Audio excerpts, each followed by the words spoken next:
Hello दोस्तों, मेरा नाम अभय चक्रवर्ती है और आज हम भारतीय राज्य व्यवस्था के घटना चक्र को पढ़ने जा रहे हैं, जिसमें हम पिछली क्लास में कुछ क्वेश्चन को हम समझ चुके थे और आज हम ब्रिटिश ताज के शासन अधीन पारित अधिनियम को पढ़ने जा रहे हैं।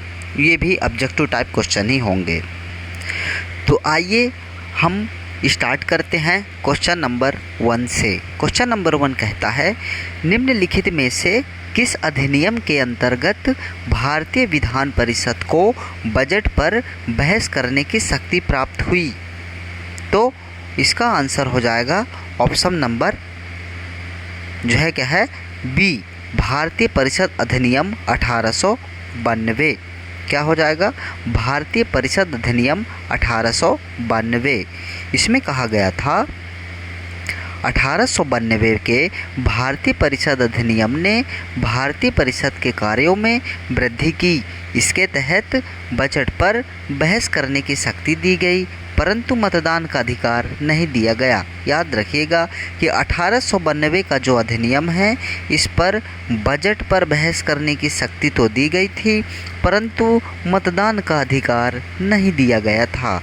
इस अधिनियम के तहत 6 दिन के पूर्व नोटिस पर कार्यपालिका से प्रश्न पूछने की अनुमति दी गई, परंतु पूरक प्रश्न पूछने का अधिकार नहीं था।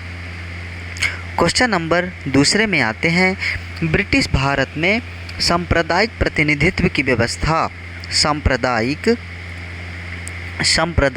प्रतिनिधित्व की व्यवस्था निम्नलिखित में से किस अधिनियम के द्वारा की गई? तो इसका आंसर हो जाएगा ऑप्शन नंबर 2, मार्ले मिंटो सुधार अधिनियम 1909 के द्वारा सांप्रदायिक प्रतिनिधित्व की व्यवस्था की गई थी। इसको हम देखते हैं कि भारतीय परिषद अधिनियम 1909 जिसे हम मार्ले मिंटो सुधार अधिनियम के नाम से भी जानते हैं, के द्वारा भारत में सर्वप्रथम सांप्रदायिक प्रतिनिधित्व की व्यवस्था की गई, जिसके अंतर्गत मुसलमानों के लिए पृथक निर्वाचन मंडल का प्रावधान किया गया। क्वेश्चन नंबर 3 में आते हैं। क्वेश्चन नंबर 3 कहता है, निम्नलिखित में से किस एक अधिनियम के द्वारा भारत में संघीय न्यायालय की स्थापना की गई? तो भारत में संघीय न्यायालय की स्थापना किस अधिनियम के द्वारा की गई? तो इसका आंसर हो जाएगा ऑप्शन नंबर डी, क्योंकि ऐसा कोई भी इसमें ऑप्शन नहीं है। चूँकि भारत में संघीय न्यायालय की स्थापना 1 अक्टूबर 1937 को भारत सरकार अधिनियम 1935 के अंतर्गत किया गया था। इसके प्रथम मुख्य न्यायाधीश सर मॉरिस ग्वेयर थे। क्या थे? इसके दिया जाए कि प्रथम मुख्य न्यायाधीश कौन थे जब संघीय न्यायालय की स्थापना की गई थी? तो मॉरिस ग्वेयर थे। उपयुक्त दिए गए विकल्पों में भारत सरकार अधिनियम 1935 नहीं था, इसलिए इसका ऑप्शन नंबर डी सही आंसर हो जाएगा। क्वेश्चन नंबर 4 में आते हैं, भारत का संघीय न्यायालय निम्नलिखित में से किस वर्ष में स्थापित किया गया था? तो याद रखिएगा, भारत में संघीय न्यायालय किस वर्ष में स्थापित किया गया था? तो इसका आंसर हो जाएगा ऑप्शन नंबर बी, क्योंकि वर्ष की बात किया है तो 1937 ही आएगा। क्वेश्चन नंबर 5 की बात करते हैं, तो केंद्र में द्वैध शासन किस अधिनियम के अंतर्गत स्थापित किया गया था? याद रखिएगा, केंद्र में द्वैध शासन पूछा है। कहाँ पूछा है? केंद्र में द्वैध शासन किस अधिनियम के अंतर्गत स्थापित किया गया था? तो इसका आंसर हो जाएगा ऑप्शन नंबर सी, भारत शासन अधिनियम 1935। भारत सरकार अधिनियम 1935 के अंतर्गत केंद्र में द्वैध शासन एक नए अखिल भारतीय संघ की स्थापना तथा प्रांतों में द्वैध शासन व्यवस्था को समाप्त कर दिया गया था। याद रखिएगा, जब भारत सरकार अधिनियम 1935 आता है तो केंद्र में द्वैध शासन लगता है और प्रांतों में द्वैध शासन को समाप्त कर दिया जाता है। प्रांतों में द्वैध शासन का उपबंध किसमें किया गया था? तो प्रांतों में द्वैध शासन का उपबंध जो है वह भारत सरकार अधिनियम 1919 के द्वारा किया गया था। और जब 1935 का अधिनियम आया तो प्रांतों से द्वैध शासन को समाप्त कर दिया गया था। नेक्स्ट क्वेश्चन है, निम्नलिखित में से किस अधिनियम ने केंद्र में द्वैध शासन प्रणाली स्थापित की थी? जस्ट अभी हमने इसके पहले क्वेश्चन जो था हमने पढ़ चुके थे। तो केंद्र में द्वैध शासन प्रणाली भारत सरकार अधिनियम 1935 के द्वारा स्थापित किया गया था। नेक्स्ट क्वेश्चन है 1919, क्वेश्चन नंबर 7 है 1919 भारत शासन अधिनियम की निम्नलिखित में से कौन सी प्रमुख विशेषता है? तो आइए देखते हैं। पहला है, क्या प्रांतों की कार्यकारी सरकार में द्वैध शासन की व्यवस्था की गई थी? 1919 का अधिनियम क्या कहता है? तो यही तो कहता है कि प्रांतों में ही कार्यकारी सरकार में द्वैध शासन की व्यवस्था की गई थी। तो एक तो सही है। क्या दूसरा देखते हैं, मुसलमानों के लिए पृथक सांप्रदायिक निर्वाचन मंडलों की व्यवस्था की गई थी 1919 के अधिनियम के द्वारा? नहीं, बिल्कुल नहीं, क्योंकि मुसलमानों के लिए पृथक सांप्रदायिक निर्वाचन मंडल की व्यवस्था मार्ले मिंटो सुधार 1909, हम अभी जस्ट इसके थर्ड क्वेश्चन में पढ़े थे, है ना, उसमें किया गया था। थर्ड नंबर है, केंद्र के द्वारा प्रांतों को विधायनी शक्ति का हस्तांतरण। तो ये तीसरा भी सही है। तो इसमें आंसर क्या हो जाएगा? 1 और 3 सही है, जिसमें भी ऑप्शन होगा ऑप्शन नंबर सी इसका राइट आंसर हो जाएगा। तो इसका जो है क्या है, राइट आंसर हो गया, है ना। तो इसमें हम देखते हैं कि भारत शासन अधिनियम 1919 ब्रिटिश संसद के द्वारा एक पारित अधिनियम था, जिसका उद्देश्य क्या था? भारतीय शासन में भारतीयों की भागीदारी को बढ़ावा था। इस अधिनियम को भारत सचिव एडविन मॉन्टेग्यू एवं वायसराय लॉर्ड चेम्सफोर्ड के कार्यकाल में पारित किया गया था। इस अधिनियम के द्वारा राज्यों में द्वैध शासन की स्थापना की गई थी, या प्रांतों में, ठीक है। तो राज्यों में या प्रांतों में द्वैध शासन की स्थापना की गई थी, जिसके तहत प्रत्येक राज्य में राज्य के प्रशासनिक विषयों को 2 श्रेणियों में बांटा गया था। कौन कौन सी श्रेणियाँ थी? एक तो आरक्षित विषय थे और दूसरा था हस्तांतरित विषय। चूँकि आरक्षित विषय प्रांतीय गवर्नर एवं उसकी कार्यकारी परिषद के तहत ये भी पूछता है कि आरक्षित विषय किसके अंतर्गत रखे गए थे। तो आरक्षित विषय जो थे यह प्रांतीय गवर्नर एवं उसकी कार्यकारी परिषद के तहत रखे गए थे, जबकि हस्तांतरित विषय किसको दिए गए थे? तो हस्तांतरित विषय की बात करें तो इसका जो है विधायिका के प्रति उत्तरदायित्व उत्तरदायी मंत्रियों को सौंपा गया था। साथ ही केंद्र और प्रांतों के मध्य भी शक्तियों का क्या किया गया था? शक्तियों का जो है क्या है, बंटवारा किया गया था। इसके बाद आते हैं क्वेश्चन नंबर 8 में, निम्नलिखित में से किसने ब्रिटिश भारत में प्रांतीय स्वायत्तता को शुरू किया था? तो ब्रिटिश भारत में प्रांतीय स्वायत्तता शुरू किया था। किस अधिनियम ने प्रांत को स्वायत्तता प्रदान की थी? किस अधिनियम के द्वारा? तो इसका आंसर क्या हो जाएगा? तो इसका आंसर हो जाएगा option number D. Option number D जो है क्या है, इसका राइट आंसर हो जाएगा कि भारत सरकार अधिनियम 1919 के द्वारा भारत में प्रांतीय स्वायत्तता शुरू की गई थी। ब्रिटिश भारत में प्रांतीय स्वायत्तता की शुरुआत प्रारंभिक रूप से भारत सरकार अधिनियम 1919 से हुई थी, जिसे 1935 के भारत सरकार अधिनियम से विस्तारित और स्थापित किया गया था। ज्ञातव्य है कि झारखंड लोक सेवा आयोग ने अपने प्रारंभिक, चलिए इसको हम नहीं पढ़ते हैं, है ना, अपने नेक्स्ट क्वेश्चन में आते हैं। नेक्स्ट क्वेश्चन की बात करें, भारतीय विधान पालिका प्रथम बार द्विसदनीय बनाई गई थी। तो इसका आंसर क्या हो जाएगा कि भारतीय विधान पालिका द्विसदनीय कब बनाई गई थी? तो इसका आंसर राइट आंसर हो जाएगा भारत सरकार अधिनियम 1919 में जो है क्या है, option number C right answer हो जाएगा। 1919 के अधिनियम की बात करें तो 1919 के भारत सरकार अधिनियम के द्वारा केंद्र में द्विसदनीय विधान पालिका की स्थापना की गई थी, जिसमें ऊपरी सदन को राज्य परिषद कहा जाता था, जिसमें कितने वर्ष के लिए बैठते थे, प्रथम बैठक से 5 वर्ष तक के लिए जो है इसका कार्यकाल होता था।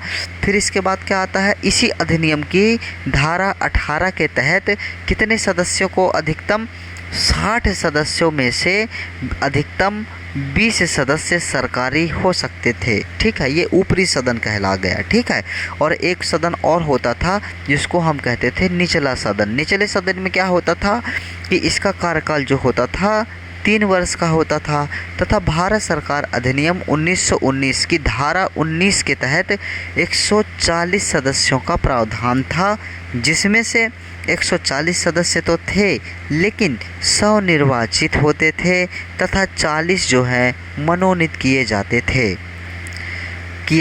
इसके बाद हम देखते हैं नेक्स्ट क्वेश्चन की ओर बढ़ते हैं। नेक्स्ट क्वेश्चन की बात करें तो केंद्र में ऐसा कौन सा एक्ट पारित किया गया था जो कि द्विसदनीय विधायिका लाया था। याद रखिएगा, केंद्र में द्विसदनीय विधायिका कौन सा एक्ट लाया गया था, तो कौन सा एक्ट पारित किया गया था, तो ये भी एक्ट था 1919 एक्ट का। ठीक है, इसको हम कई बार पढ़ चुके हैं। अभी नेक्स्ट क्वेश्चन देखते हैं। क्वेश्चन नंबर 11 की बात करें तो क्वेश्चन नंबर 11 क्या कहता है कि 1919 के मॉन्टेग्यू चेम्सफोर्ड सुधारों में 21 वर्ष से अधिक आयु की सभी महिलाओं के लिए मताधिकार की संस्तुति की गई। दूसरा है 1935 के गवर्नमेंट ऑफ इंडिया एक्ट से विधानमंडल में महिलाओं के लिए आरक्षित स्थानों का प्रावधान किया गया। इसका राइट आंसर हो जाएगा ऑप्शन नंबर बी, चूँकि मॉन्टेग्यू चेम्सफोर्ड सुधारों के रूप में अभिहित भारत सरकार अधिनियम 1919 द्वारा महिलाओं को मताधिकार प्रदान किया गया था, परंतु यह सीमित वर्गों की महिलाओं के लिए ही था और सभी महिलाओं के लिए वयस्क मताधिकार पर आधारित नहीं था।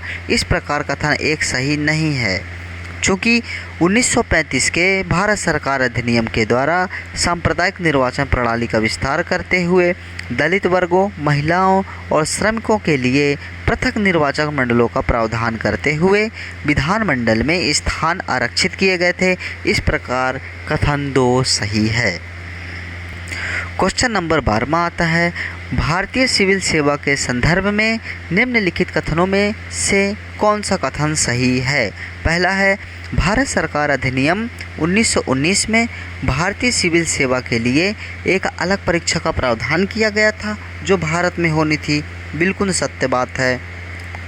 दूसरा, भारतीय सिविल सेवा में 1941 में भारतीयों का प्रतिशत यूरोपियों से अधिक था। बिल्कुल सही बात है। इसका आंसर क्या हो जाएगा, कथन 1 और 2 दोनों सही हैं। ठीक है, इसको हम नहीं पढ़ते हैं, है ना, बस वही चीज़ दी गई है। क्वेश्चन नंबर 13 आते हैं कि केंद्रीय विधानसभा का निम्नलिखित में से कौन सा निर्वाचन भारत सरकार अधिनियम 1919 के तहत हुआ था।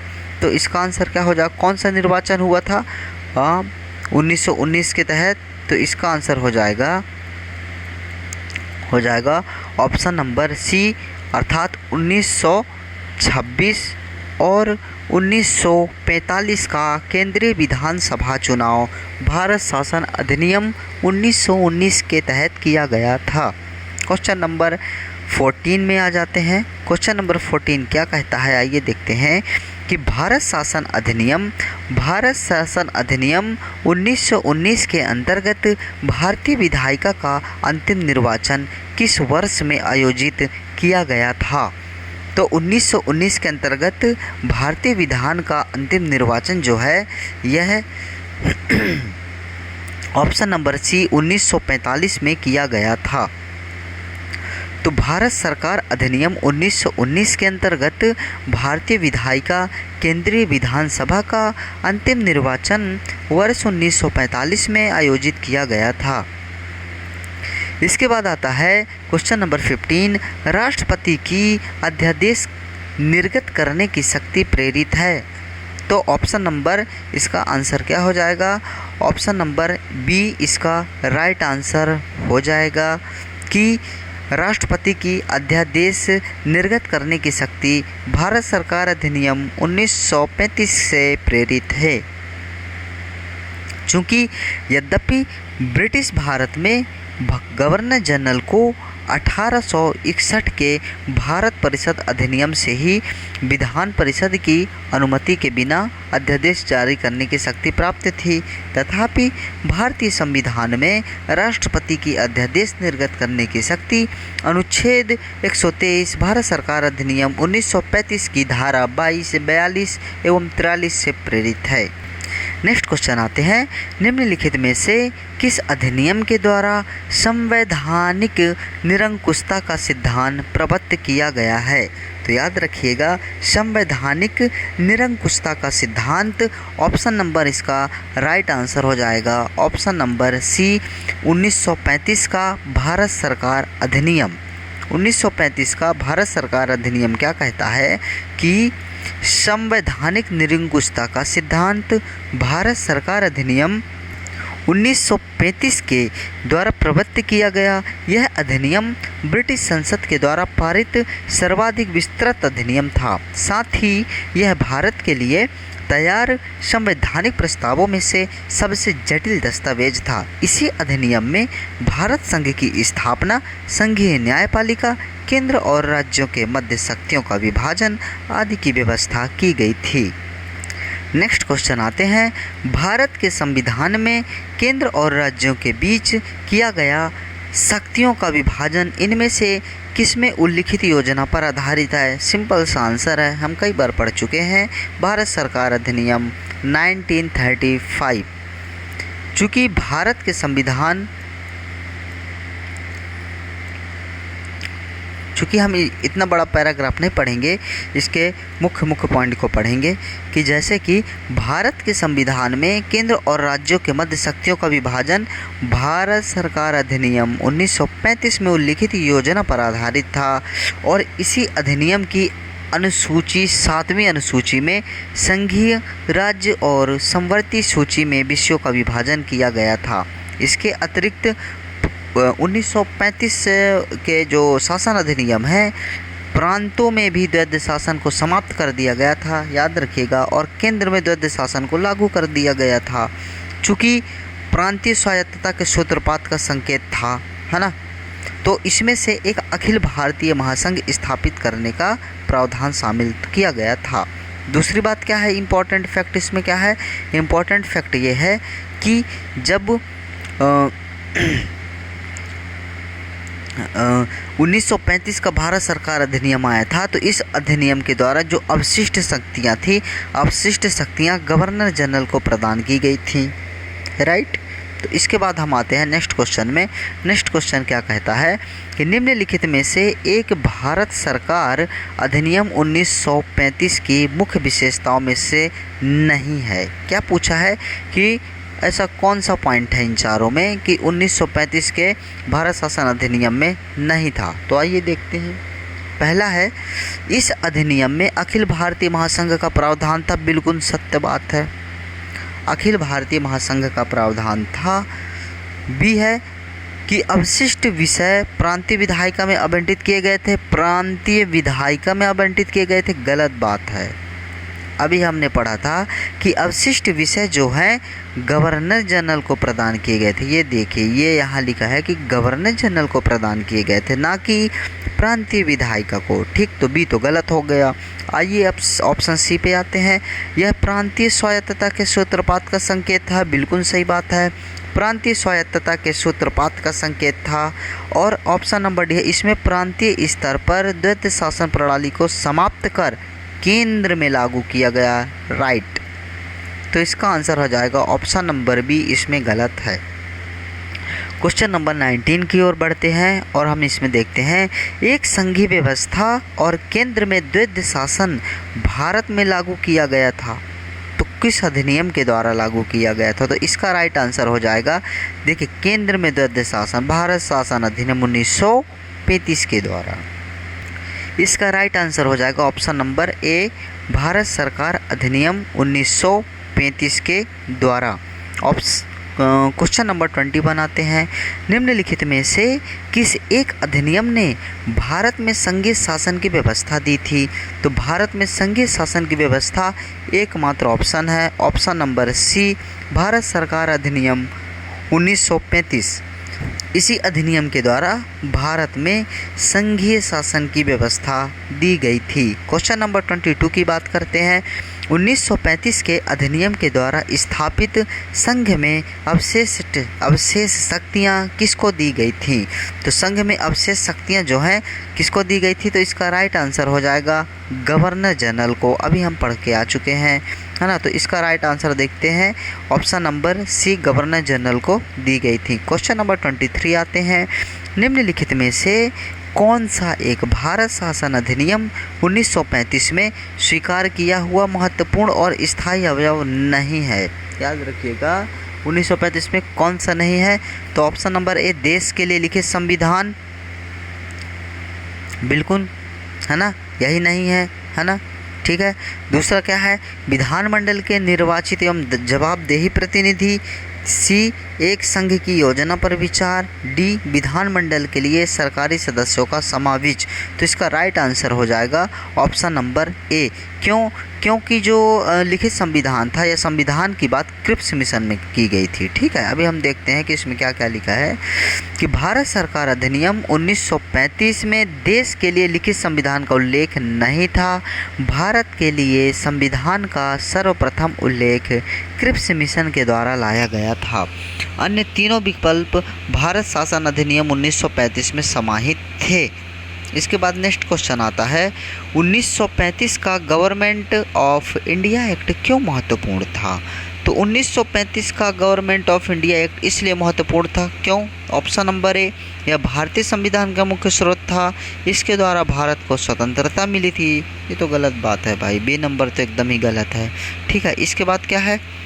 इसके बाद देख, इसमें भारत विभाजन उल्लिखित था, नहीं भाई ऐसा कुछ नहीं था। इसके द्वारा रियासतें समाप्त, नहीं भाई ऐसा कुछ नहीं था। केवल ऑप्शन ए ही सही था।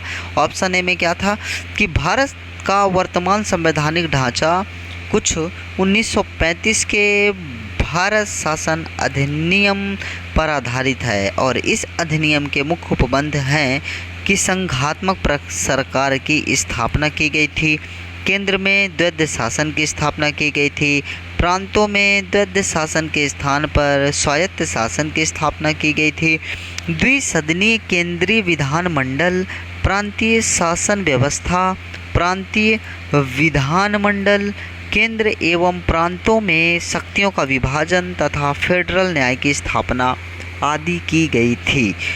क्वेश्चन नंबर 25 है, निम्नलिखित में से किस अधिनियम के फलस्वरूप बर्मा भारत से अलग हुआ था? बहुत ही सरल क्वेश्चन है, इसका ऑप्शन नंबर सी हो जाएगा। 1935 भारत शासन अधिनियम, है ना, बर्मा को जो है क्या है फलस्वरूप जो है भारत से अलग कर दिया गया था। तो इसके बाद क्वेश्चन है, इसके बाद जो है क्या है नहीं है। हम नेक्स्ट क्लास में पढ़ेंगे संविधान सभा एवं संविधान निर्माण की प्रक्रिया। तो दोस्तों, आप लोगों को वीडियो कैसी लगी? आशा करता हूँ आप लोगों को वीडियो पसंद आई होगी। तो मेरे चैनल को आप शेयर करेंगे, लाइक करेंगे और सब्सक्राइब करेंगे। धन्यवाद।